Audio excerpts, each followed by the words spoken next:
Today, I'm gonna show you how I make our his and her vows card. Another tipid hacks para di mo na kailang bumili. So, kailan mo lang mag-layout. Very simple lang yung ginawa ko. Pagtapos mo mag-layout, ilalagay mo lang siya sa right side. Then, ipiprint mo na siya sa glossy photo paper. Nakalimutan ko palang pindutin yung record nung nagpiprint ako at nagkugupit. Basta ganyan yung magiging kalabasan niya kapag nagupit mo na siya. Kasi pag finold mo na siya, magkakaroon siya ng another page. Parang booklet style. Dahil sobrang short lang yung video, dinagdag ko na rin yung ibang mga essentials na baka kailangan nyo rin ng mga tips.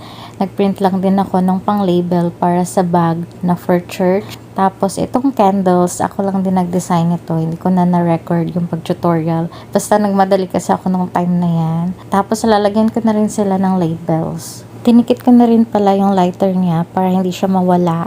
Next naman ay itong candles for offering. So, 2 pack yan. Binalot ko lang siya ng water cellophane at nalagyan ng ribbons. Ito naman yung wine at yan ilalagay ko na siya sa bag para ma-ready na siya lahat. So lahat ng yan ay for church lang. Ipapakita ko na din yung iba pang mga gamit na ni-ready namin. Ito yung mga dadalhin sa reception. Nakabox na siya at nakatali na din.